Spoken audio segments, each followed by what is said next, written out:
हरियाणा विधानसभा के बजट सत्र की कार्यवाही का तीसरा दिन है। सत्र की कार्यवाही से पहले कांग्रेस विधायकों ने नेता प्रतिपक्ष भूपेंद्र हुड्डा के नेतृत्व में विधानसभा का घेराव किया।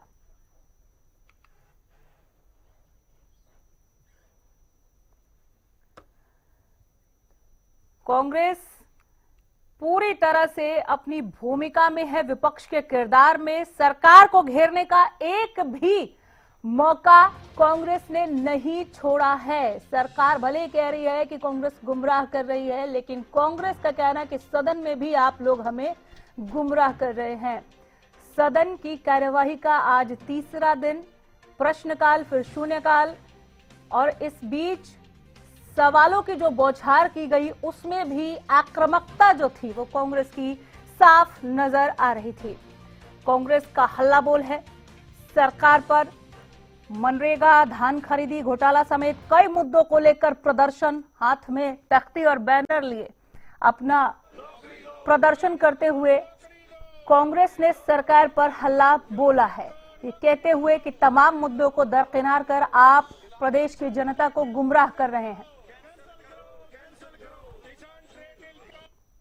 कड़ी प्रतिक्रिया है। हम सदन के अंदर भी देख रहे थे कि जिस तरह से आपने मुख्यमंत्री से सवाल किए हैं, क्या जो जवाब दिया जा रहा है सरकार की तरफ से वो संतोषजनक नहीं? संतोषजनक नहीं है, कोई जवाब ही नहीं है इनके पास कि ये विफल सरकार है। जो लोगों से वादा करके आए थे एक भी पूरा नहीं किया इन्होंने।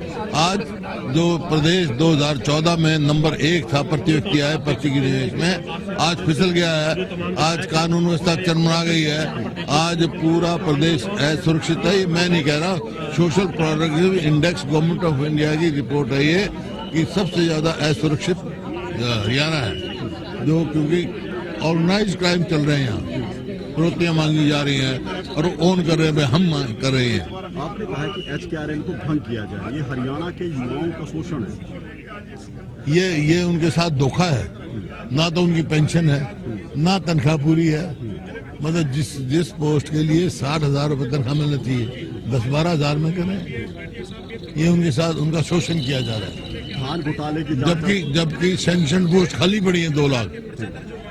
धान घोटाले की जांच CBI से करवाने की मांग की है, लेकिन SIT सिर्फ एक जिले में कार्रवाई कर रही है, जबकि धान घोटाला कई जिलों में। पूरे हरियाणा में है धान घोटाला। पंजाब में तो 10,000 घोटाला का हो गया, यहाँ पे 5,000 का घोटाला, 5,000 करोड़ का। सरकार जांच करवा रही है, यहाँ भी तो करानी चाहिए। CBI से यहाँ नहीं करवा रही, यहाँ करवाना चाहिए ना।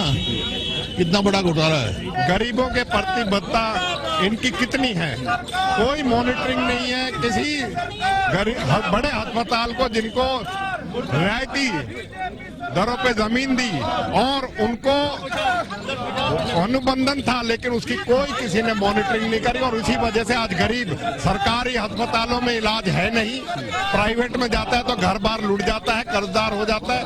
और सरकार की जिसकी जिम्मेवारी है इलाज करवाने की, वो इन प्राइवेट हॉस्पिटल पे कोई मॉनिटरिंग नहीं कर रही। इससे पता लगता है कि ये सरकार गरीबों का हितों का शोषण कर रही है, कानून बढ़ा के उनको कर देती है, लेकिन देख रहे कुछ नहीं है। विफल सरकार है और ये सरकार की जवाबदेही है जिसकी कल पोल खुली है।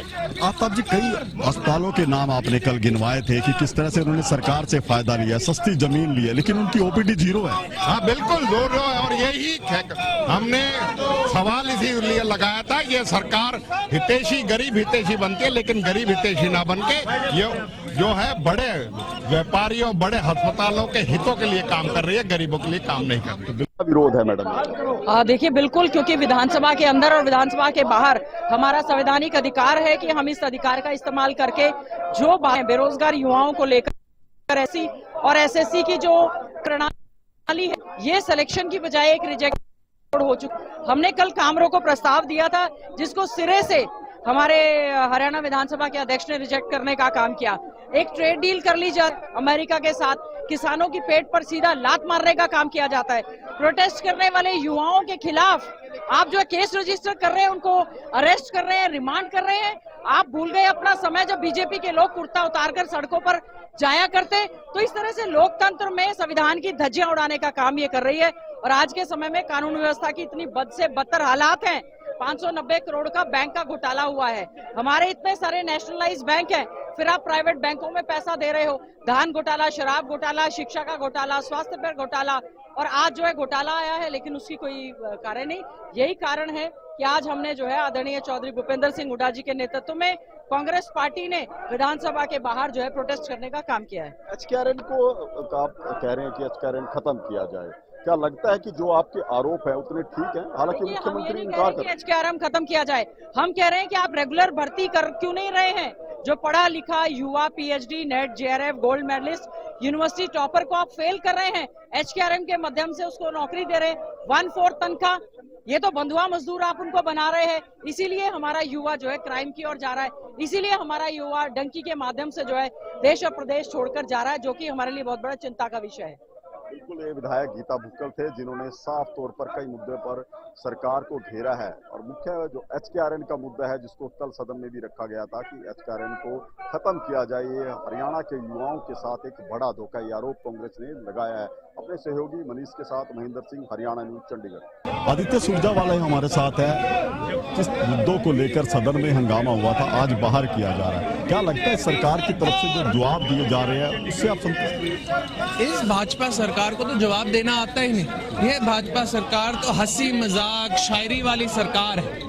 जब भी कोई सीरियस प्रश्न पूछा जाता है, कैसे हमारे बच्चों को रोजगार नहीं दिया जा रहा, क्यों हमारे किसानों के साथ नाइंसाफी हो रही है, क्यों हमारी बहनों के दिया हुआ वायदा 2100 रुपए का वो तोड़ा जा रहा है, क्यों हमारा हेल्थ डिपार्टमेंट नॉन एग्जिस्टेंट है, क्यों हमारे पब्लिक हेल्थ की इतनी बुरी स्थिति है, तो ये इनके मंत्री, इनके मुख्यमंत्री उठते हैं, हंसी मजाक करते हैं, हा ही करते हैं और बैठ जाते हैं। ना इन्हें जवाब देना आता, ना इन्हें जवाब देने में कोई इंटरेस्ट है। तो विधानसभा के अंदर भी हमें मुद्दे उठा रहे हैं, हल्के लेवल पे उठा रहे हैं, जिले लेवल पे उठा रहे हैं, और आज चंडीगढ़ के लेवल पे भी हम उठा रहे हैं। इसलिए हमने मार्च की, इसलिए विधानसभा के सामने हमें ये प्रोटेस्ट लगाया हुआ है। इस तरह से कल जो एचडीएफसी जो बैंक हो घोटाला था, आईडीएफसी माफ कीजिए, उसमें जो मुख्यमंत्री की तरफ से जो जवाब दिया गया है, क्या वो ठीक है जवाब? जैसे मैं बोल रहा हूँ, ये हा ही वाला जवाब है। मुझे तो नहीं लगता माननीय मुख्यमंत्री जी को पता भी था ये स्कैम हुआ है, क्योंकि उनके तो सरकार में स्कैम चलते ही रहते हैं, बड़े नॉर्मल से हो गए। दान घोटाला वाला स्कैम हो गया, एक एसआईटी बना दी, उसके बाद सो गए, कुछ नहीं किया। ये कैश व जॉब स्कीम वाला स्कैम हुआ, एक एसआईटी बना दी, थोड़े एफआईआर फाइल के, फिर सो गए, कोई एक्शन नहीं लिया गया। आज जब इतना बड़ा बैंक घोटाला हुआ है, जब बैंकों ने एक्शन ले लिया अपने एम्प्लॉयज के खिलाफ, ये भाजपा सरकार चुप्पी बैठी है। क्योंकि अंत में क्या है, सारे के सारे स्कैमों में ये पैसे तो बीजेपी के नेता और बीजेपी के दलालों के जेब में ही जाने, उनने अफसरों के साथ सेटिंग करी हुई है। तो ये क्यों एक्शन लिया अफसरों के खिलाफ? इनके खुद की जो रिश्वत है जो इनके जेब में जानी है वो ही कटेगी। तो मैं तो बताता हूँ, ये तो स्कैम वाली सरकार है, और इनको तो हाँ ही करनी है, मजाक बनाना है हर चीज का, लेकिन एक्शन किसी भी चीज पे नहीं लेनी। बिल्कुल, देखिए आदित्य सुरजेवाला थे जिन्होंने कहा कि हर मुद्दे पर जो है बीजेपी की तरफ से जवाब नहीं दिया जा रहा, बल्कि उसको स्कैम